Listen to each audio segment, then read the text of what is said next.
Muy buenos días, muchachos. Hoy es viernes. Hoy estamos a, Hoy es el 8 de abril, año 2020. Quiero empezar. I want to begin by talking about a couple of things, a little housekeeping. So, basically, what I would like to talk about first before I begin the lesson is I want to talk about the tests and the assessments. So, first of all, I may have mentioned yesterday that you can always check to see what you're missing in the classwork section. Okay, that's the first thing you want to do. Now, going forward, I know I told some of you that wanted to retake the test that I was going to put it up yesterday, but the teachers, we just found out that the grading system is going to change from now on. So I want to explain that a little bit. You're going to get more information through an email from the superintendent that's going to explain all about it. But for those of you that are curious, I'm just going to tell you what it is. And you're going to find your parents will know through email as well. So basically, what's going to happen is that we're going to continue to do everything as normal. As far as Google Classroom, I'm going to keep grading your work the same way. I'm going to be giving you feedback. I'm going to be giving you the answers to the work, and you're going to be able to see your grades the same way in Google Classroom. However, when you go to Power School, it's going to look a little different. So let me explain. So on Google Classroom, it's still the same thing. You're going to get a percentage. So you can be anywhere from below a 65 to 100. Now, why do I say below a 65? Because I let you guys retake assessments, and for the tests, I'm going to be doing the same thing. So let's say you get a really good grade, right? Let's say you get a 90% on an assessment. On Google Classroom, it's going to show up as a 90. But on Power School, the way it's going to change is we're going to give you one of two grades. The first one is called met competency. That means that I believe as a teacher that you met what I believe is you understand the material, that you understand a majority of what the material is, and you have met the competency for that section. So, for example, if you get a 90%, you have met the competency, and I'm going to give you a 1. Okay? That's going to be your grade in Power School. It's just going to be a 1. Now, let's say that in Google Classroom, however, on your second assessment, you get a 60. Now, this one wasn't too hot. You didn't do too well on this one. As you know, you can retake it. And when you retake it, remember, you have to, first of all, you have to change your answers on the assessment, okay, by using the answers that I give you. I give you these answers in the comments section on Google Classroom. Remember, we're still on Google Classroom. Now, when you retake it, or when you resubmit it, okay, you're going to change your answers by using the answers that I give you. You're going to check to see what you got wrong, okay? It's not just putting in the answers. Check to see what you got wrong. You want to do this because Google Classroom is going to be your window as to how you're actually doing in the class, okay? So again, you're going to change your answers, and then let's say when I give you back your grade, that 65 or that 60 turns now into it's going to be a maximum of a 70, right? So, but it turns into a 70. That's still pretty good. Now, because you got a 60, all right, that's still more than half of the material correct, and you did the actual you put in the effort to change your answers, to resubmit. I mean, you want to get that extra 10%. It will help you. Okay. So once you do that, this 70 is still going to show up as a 1. Okay. So let's see. For your first assessment, you got a 1, right?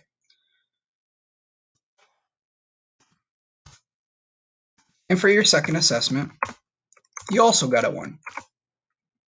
So even though you got a 90 in your first assessment and a 70 in your second one, I can see in both of the assessments that you're putting in the effort and that you're understanding the material. Why? Because both of these scores are above a 50, in my opinion, in my class. And also because you're putting in the effort to resubmit it and to put in the work. Okay? Now, let's say that there's an assessment or a test or something that you just didn't do. You just decided not to do it, you skipped it, and not I'm not saying you turned it in late. I'm saying you really just didn't do it and you got a 0, right? Or it's missing. What's going to happen is instead of you getting met competency in that third one, you're going to get a 0. Okay? You're going to get a 0 on Power School. That's how it's going to show up. So you can start to see basically that the grading system in Google Classroom is going to remain the same. This is your best feedback. So basically, if you want to see how you're going to do next year, if you're in 6th and 7th grade right now, and you want to see how you're going to do next year, this is your best window. Google Classroom is going to be your best window as to how you're actually doing. Now, we are taking into consideration that with the whole coronavirus and everything, we're trying to be sensitive to the fact that it's difficult for everybody, not just for us teachers, but for you guys as well. You're getting a lot of work. Everything is completely different. Um, and so as a school and as a district, we decided to go with this grading system from now on. All right. Now, this score of a 0 is going to say, I'm not 100% sure yet, but it says something like not met competency or something like that. Okay. So basically, Power School is just going to look like this. Okay. You get a 1 if you met the competency or a 0 if you didn't meet it. And Google Classroom is going to be your best window as to how you're actually doing in the class.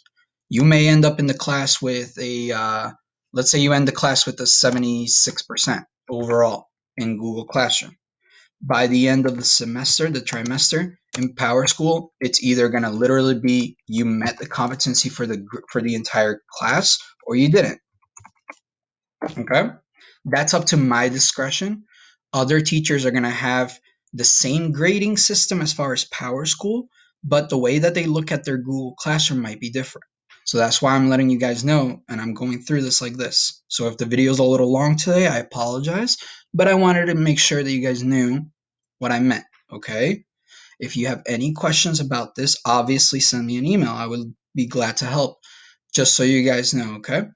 Um, and you will be getting that email soon. You may have seen it in the morning announcements that Mrs. Mahakian will be sending you guys information on that as well. Okay. Now, with that being said, just for those of you that are getting good grades and you're resubmitting the work with the correct answers, continue to do so. For those of you that are retaking the test, what I would like you to do is just take the test. If you got below a 65, it's going to be the same as the assessments. Resubmit the test with the correct answers. Make sure you look at what you got wrong, okay, and then just resubmit it. And my goal is to just grade everything this weekend, okay. For those of you that are waiting for grades, this weekend I'm going to be grading everything, okay. All right, so let's begin. Also, just want to remind you, you can always pause the video and then just look at this, okay. All right, let's go back. So, we were saying that hoy es el 8 de abril, año 2020. Our objectives for today are students will be introduced to vocabulary about la casa from chapter 2. So today we're going to talk about la casa. La casa is the house. Do later, huh? Not a do now, but a do later. After watching the video, I would like you to see if you can go around your house and name the objects that we're going to talk about in Spanish. Okay? And this can be your part of your studying for today, because if you look at the directions, the first thing I'd like you to do is obviously watch the lesson, watch the video, okay? And then I want you to study your new vocabulary like you did on Monday, and you can do this by doing the do later as well. So I want you to look at that new vocabulary for about 5 to 10 minutes. Remember that you can pull up the vocabulary in your vocabulary notes. Okay. It's going to be the right side now that we're on. And so you can look at the vocabulary notes, study that, or you can go around your house and name the objects for about 5 to 10 minutes. And that's a way to practice as well. And optional is that worksheet. I posted the worksheet on, when was it? Let me see. Yeah, Cinco de Mayo. It's the same worksheet that I showed you with the family tree. Remember, you don't have to turn these in. But if you want, and you can do it on the side if you don't have a printer or anything like that. But this is just extra work for you to practice. So today's would be not part C, but it would be, let me see, where is it? Oh boy. You know what? Never mind. I'm going to post the new one. I apologize for that. I thought this one had it. So you will see the worksheet down here. Okay? All right. So let's look at what the textbook has for us. La casa. So we're going to be looking at a house here. Now this looks like a typical house. In fact, I want you to look at it for about a minute. Okay. See if you notice any similarities or differences between the structure of the house, the environment, the climate, anything about this picture that reminds you of the United States. Ready? Pausing point.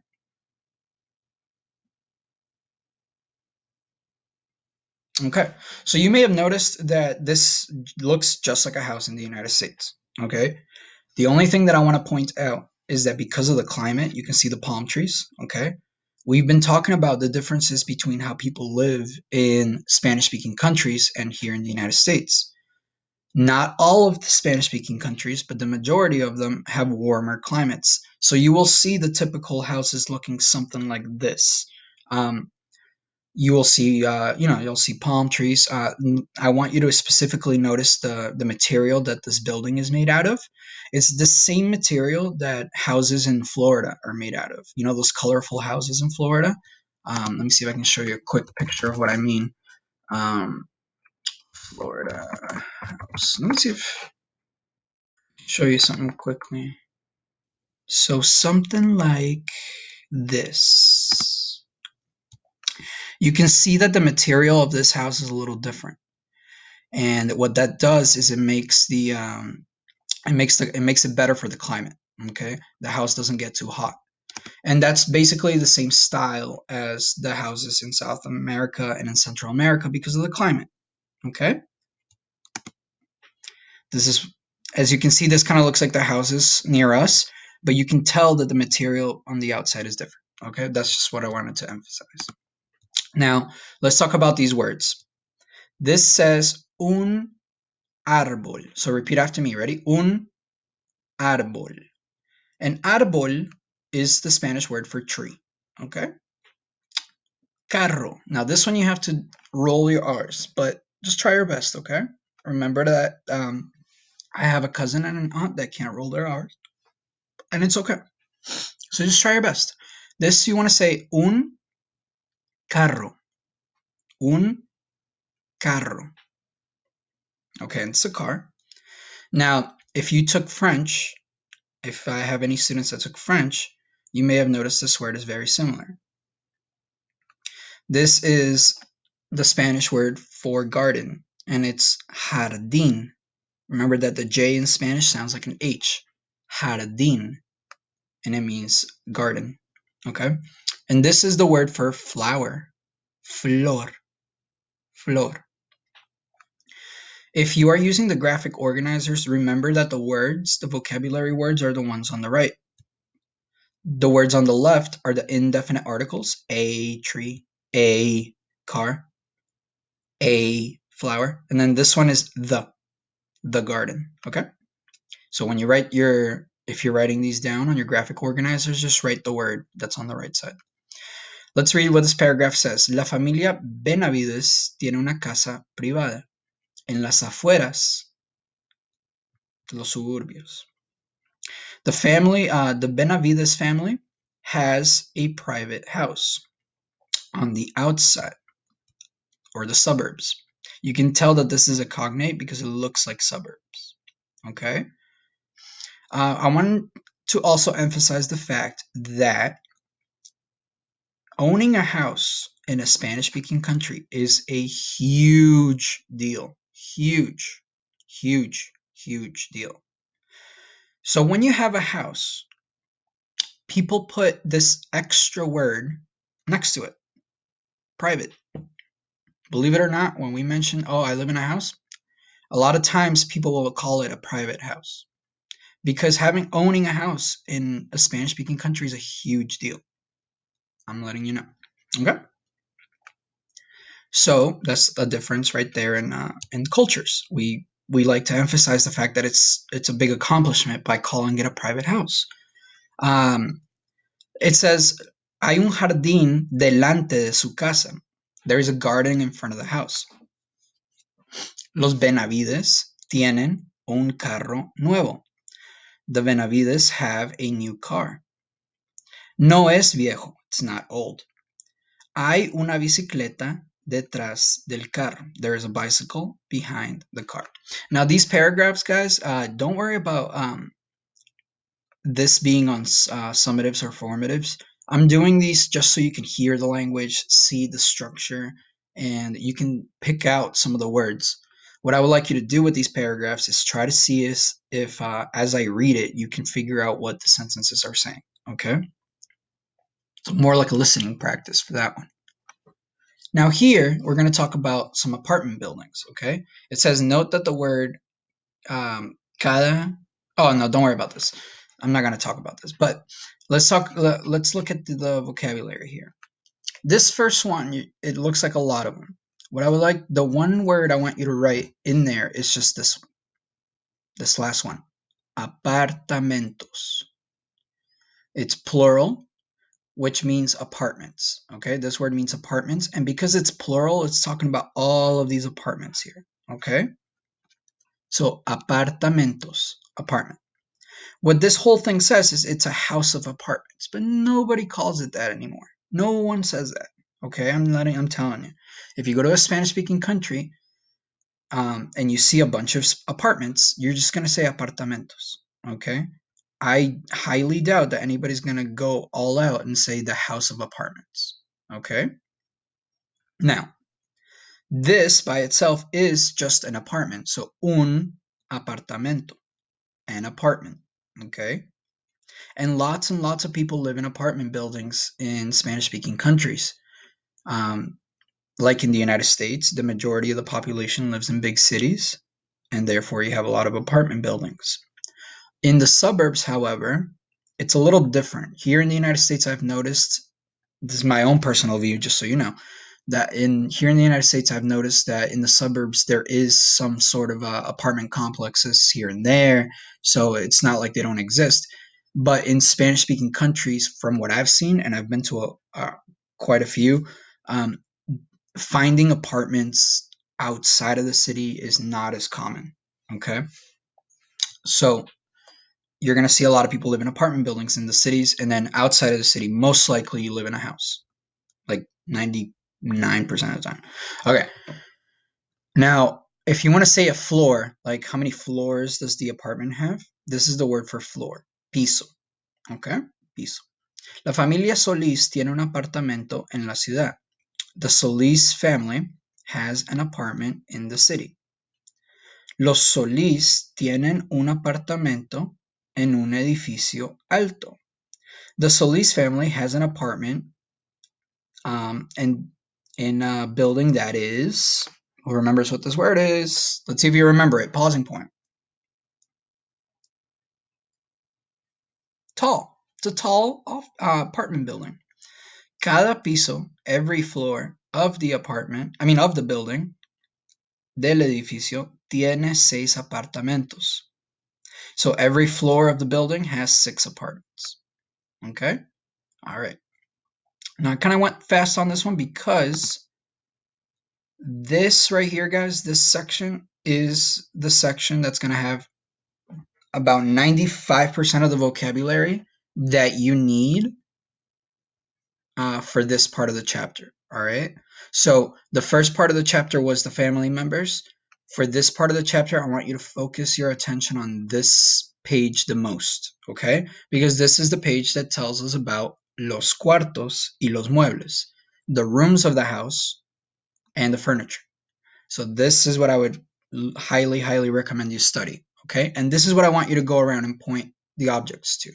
You can do the same as these. You can go outside and point out these objects as well, but I want you to try these the most. Ready? So the first one we're going to start off with is, take a look at the picture, the kitchen. So when you go to the kitchen, right, the word for kitchen is the word on the right, and it's cocina. Ready? Repeat after me. Cocina. Cocina is kitchen. La cocina, the kitchen. Next we have el comedor. The word is comedor. Repeat after me. Comedor.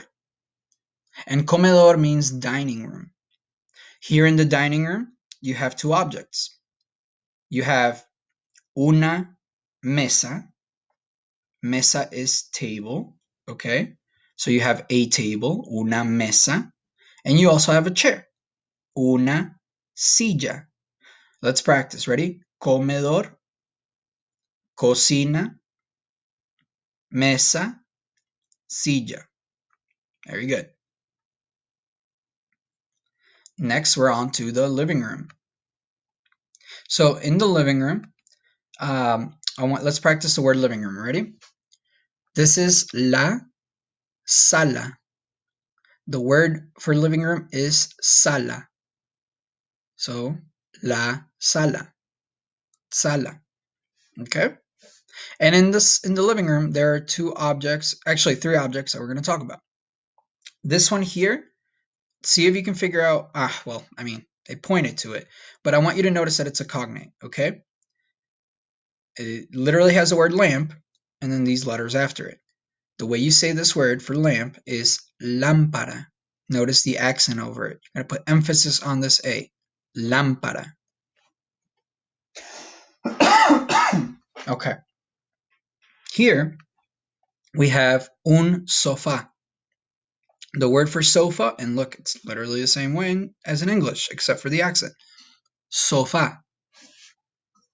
Oops, yeah. So in English, it's sofa. In Spanish, you want to put the emphasis on the A. Sofá. Okay? And last but not least, we have here something that I've been talking about with, you might have remembered it with the cat and the dog. Remember I told you you can make something small by adding ITO or ITA to it? So this is what I want to talk about. This is a little table, okay? And I want you to notice the words. So this is a big table here. Oops. Come on. All right. What happened?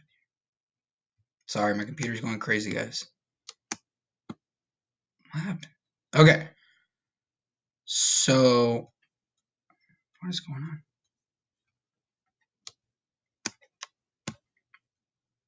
Sorry, guys. I don't know what's going on with my computer. It's going crazy. Okay. All right. Let's try this again. See, technology, guys. Gotta love it, right? Gotta love it. So, oh, this actually works out because I can show you really quickly this thing. So, you may have remembered that here, remember they put gato and they put gatito to make it little. So when we talk about the table, all right, notice how it's mesa and it ends with the A, right? It's a big table. Now, if you want to make this, if you want to talk about it as a little table, all right, take a look at the spelling of mesa and now look at the spelling of little table. You take out the A and you replace it with ITA because it ends with the A. And what that makes this table is a little table. Now you have little table. You can do the same thing with other words. Lámpara, lamparita. Sofá, sofacito. Cocina, cocinita. Comedor, comedorcito. So you do have to kind of mess around with the ending. But for the most part, you just write ito or ita to make things little. And it's something you can do in Spanish. You can't really do it in English. Okay, and the last two rooms of the house, we have the baño. Oh, now this one's a favorite. This one's a favorite because if we were in the classroom, if you wanted to go to the bathroom, I would have you guys asking me to go to the bathroom in Spanish. And that's why everybody remembers the word for bathroom, because out of necessity, right? So this one here, if you're using the graphic organizers, only write the word baño. If you want to write the bathroom, you can write el baño, but this full sentence says the room of the bathroom. No one that I have ever spoken to in Spanish, no matter what country they were from, has ever said this to me. El cuarto de baño. Unless they were super like, I don't know, they're trying to be extra fancy for no reason.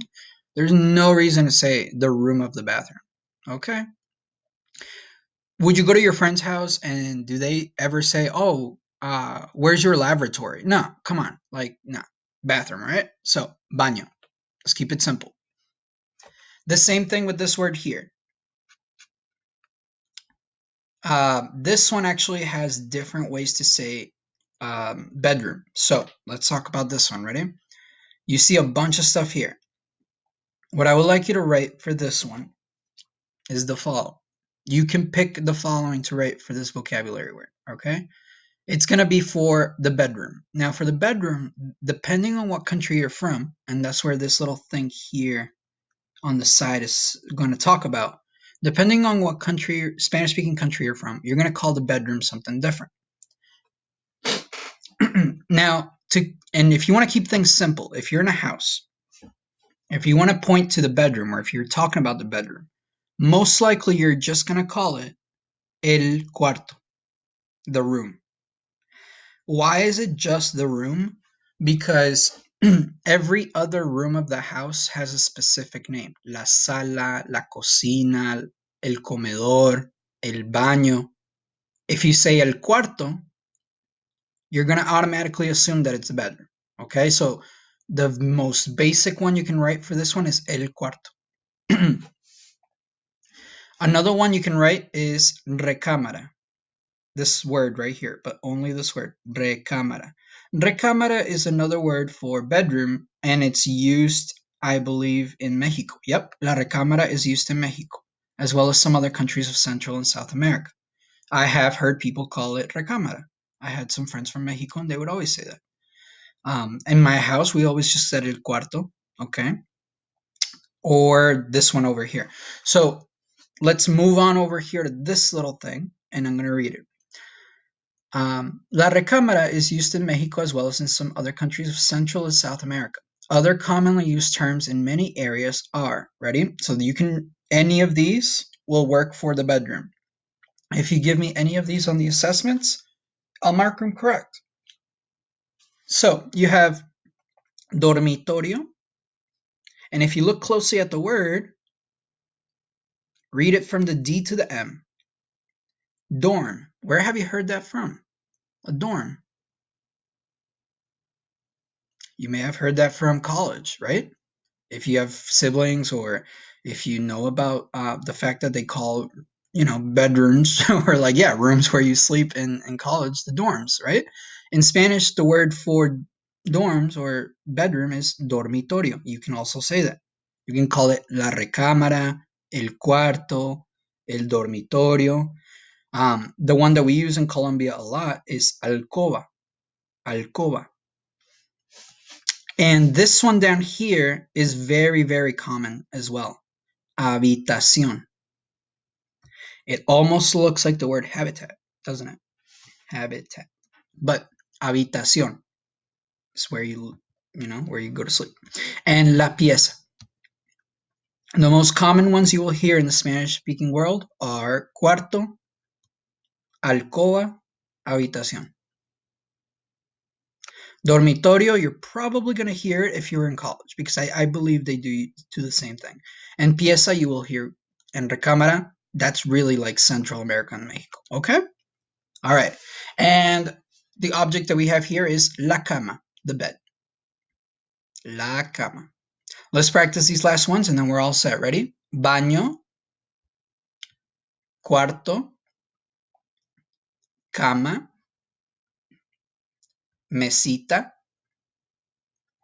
sofá, lámpara, la sala, cocina, la cocina, el comedor, mesita, I'm sorry, mesa, and silla. Okay, and we're all set for today's lesson. You guys can, um, just so you guys know, as a heads up, let's take a look at our calendar here. I believe on Monday, I'm going to be giving you your first exit ticket for this chapter. And then I will be giving you your second exit ticket probably on Thursday. Okay. Again, I'm going to be grading over the weekend. So make sure you look on Sunday night for your grades. And other than that, if you have any questions, please feel free to email me. And that's it, guys. Espero que tengan un buen día. Y nos vemos después. Nos vemos mañana. Hasta luego, muchachos. Chao.